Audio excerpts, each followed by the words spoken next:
Hare Krishna. The more we crave, the more we make ourselves a slave. Generally, slavery in this world is frowned upon.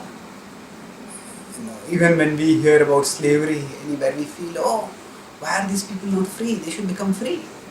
Now, when we have such an idea that slavery is so undesirable, it will be quite shocking for us to think that we might ourselves be slaves. Actually, we may wonder how I am free, I can go wherever I want, I can do whatever I want, I live in a free country, I am not a slave of anyone.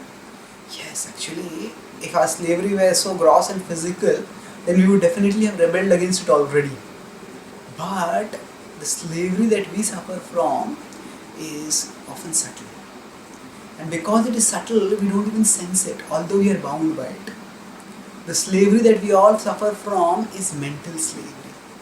The slavery caused by strong attachments. All of us have our particular attachments, and because of those attachments, we crave for certain objects.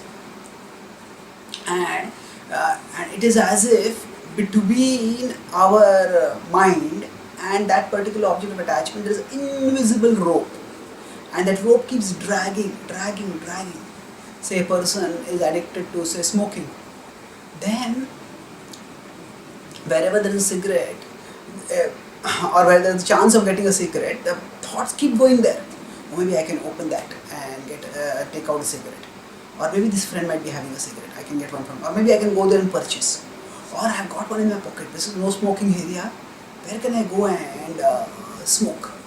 So the point is that the smoking, with respect to smoking, there is a sort of invisible rope which ties the person to the person's mind to the cigarette, and thoughts keep going there, and eventually they impel people to act, and they impel that smoker to smoke. So this is we may not be smokers, but we all have our attachments, and our mind gets caught and dragged to that object quite often. And then we, following the mind, we also get caught and dragged over there. So the mind is, in that way we become slaves. Krishna talks about this in the Bhagavad Gita in the 16th chapter when he says, Asha pashishatair baddha kama krodha parayanaha ihante kama bhogartham anyayenartha sanchayan. So he says, Asha pashishatair baddha. Asha, pash, desire is like a noose, a shackle, a source of bondage. And he says we are bound not just by one or two, shatair, baddha, by hundreds of desires. And these desires, he says, are centered on kama krodha parayanaha. We have sold ourselves to lust and anger.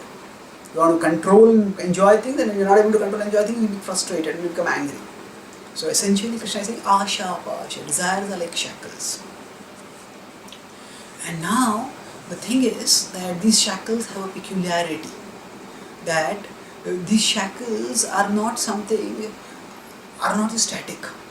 They keep changing. And the more we crave, the more we make ourselves a slave. That means, so the thought of a particular object is going to come in our mind because we are attached to it, so the thoughts will come. But when we let those thoughts grow into desires, when we contemplate those thoughts, then gradually they grow into desires. And every time thought grows into a desire, it's like that rope becomes stronger. And when the rope becomes stronger, its pull becomes also more forceful, and it becomes more difficult for us to resist it. And that's how we become further enslaved.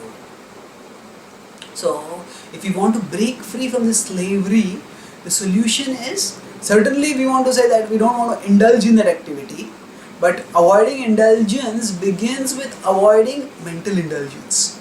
That means avoiding contemplating how enjoyable that will be. Because once we contemplate how enjoyable that will be, then actually the craving will come. And once the craving will come, then it will become all the more difficult for us to resist it. So in one sense, although I said that we are slaves of our desires, but the fact is this rope can drag us only when we desire that particular activity.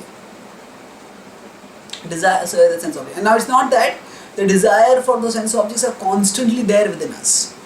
Yes, they may be latent, but it's not that they are active and kicking all the time. So sometimes when we contemplate the sense objects, just because either they externally come in front of us or internally memories of them come inside us, then the desires start getting active. So if we don't contemplate on them, then the desires won't become active. And then our slavery won't increase. Rather, the slavery will decrease, because the less we think about these activities, the less we crave for them.